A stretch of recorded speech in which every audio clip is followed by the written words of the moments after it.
মানে ব্রিজ দিচ্ছে ছোট, হ্যাঁ মাছ মারার জন্য।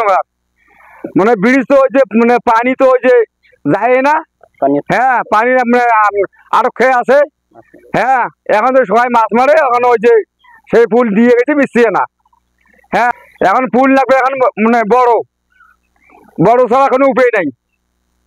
সমস্যা এই বৃষ্টির পানি, শুধু বন্যার পানি নয়, বৃষ্টির পানিটা বাইরে হওয়ার মতো কোনো বুদ্ধি নাই, কোনো ব্যবস্থা নাই, কোনো বুদ্ধি নেই, কোনো ব্যবস্থা নাই। আর আওয়ামী লীগ সরকার যে সময় ক্ষমতায় ছিল, ওরা একটা অবদা বাঁধতেছে, সেই অবদা বাঁধের কারণে এখানে হাজার হাজার একর জমি কোনো আবাদ হয় না।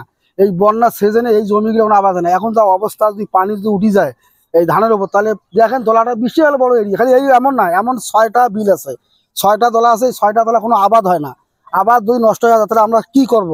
কিন্তু একটা যদি ব্রিজের ব্যবস্থা করতো, আর ওখানে যেগুলো জায়গা আছে ওই সব জায়গার ভেতর ওরা মানে মাছ মারা একটু করে পয়েন্ট করছে, এই পয়েন্টের জন্য ওখানে পানি যাইতে পারে না, পানি সব এখানে বন হয়ে আছে। এই আমরা এখন কোথায় এই বিচার দেবো, কার কাছে যাব? কিন্তু আমাদের তো গরিবের ভিত্তি কেউ তো দেখে না।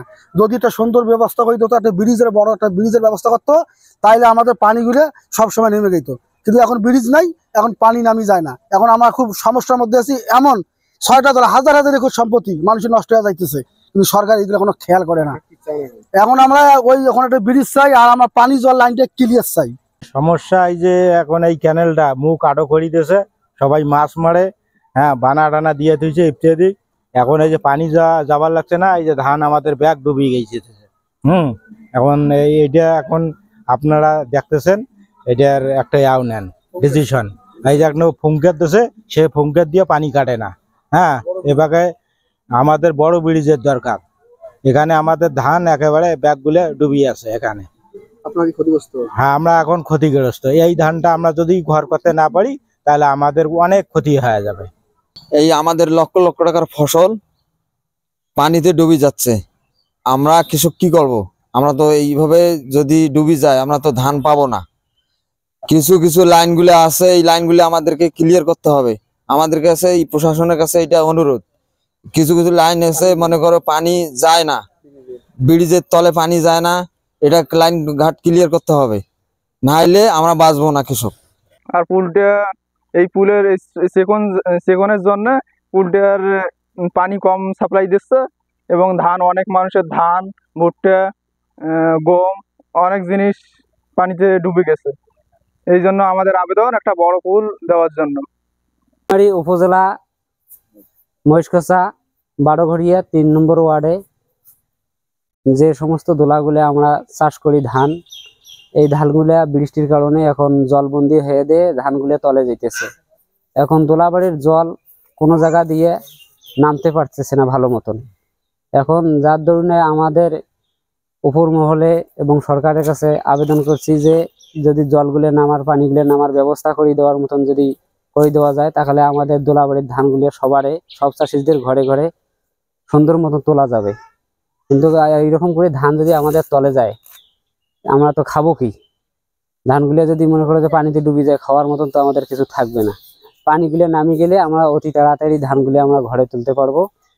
একটু পানিগুলো নামিয়ে যাওয়ার জন্য যদি কোনো ব্যবস্থা করে দেয় সরকার, তাহলে আমাদের কৃষকের জন্য খুব সুবিধা হবে। মহেশখাছার বেশ কিছু জায়গায় অতিবৃষ্টিতে জলাবদ্ধতা সৃষ্টি হয়েছে। এর বেশ কিছু কারণ আছে, যেমন কেউ কেউ শুনতে পাচ্ছি যে মাছ ধরার জন্য জলাবদ্ধতা, মানে পানির লাইনকে বন্ধ করে দিয়েছে, যে কারণে জলাবদ্ধতা তৈরি হতে পারে। এছাড়া অন্য কোনো কারণ থাকতে পারে, সেটা স্বাভাবিক বিষয় পরিদর্শন করার পরে বলা যাবে। আর ইউনো মহোদয় এ ব্যাপারে যথাযথ ব্যবস্থা গ্রহণ করতে পারবেন, আমি সার্বিক বিষয় ইউনো মহোদয়কে জানাবো। আচ্ছা, আপনাদের কাছে যেটা শুনলাম যে মহেশখাছায় আমাদের কয়েকটি কালভার্ট সম্ভবত নষ্ট হয়ে গেছে বা ভেঙে চলে গেছে। আমরা এটা সরজমিনে যাচাই করে এগুলো সংস্কারের চেষ্টা করব।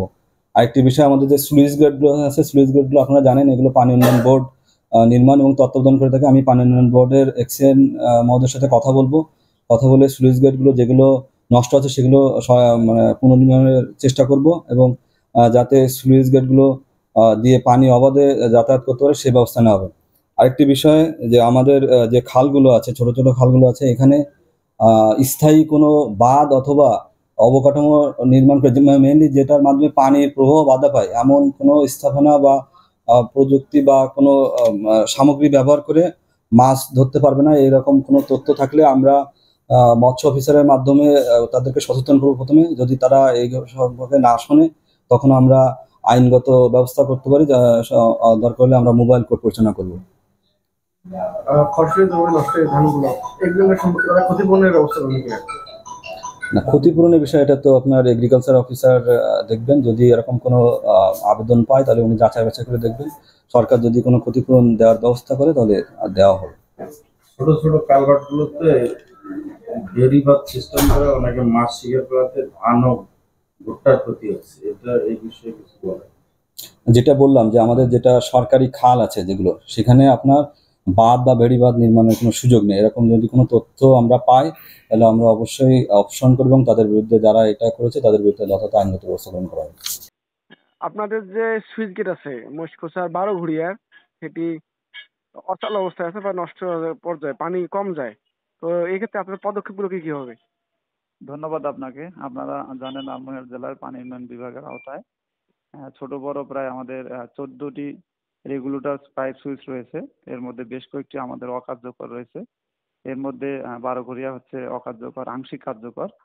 এগুলা তথ্য আমরা ঊর্ধ্বতন দপ্তরে প্রেরণ করেছি। আমরা বাজেট প্রাপ্তি সাপেক্ষে এগুলা মেরামত করে সচল করার চেষ্টা করব। ধন্যবাদ আপনাদের।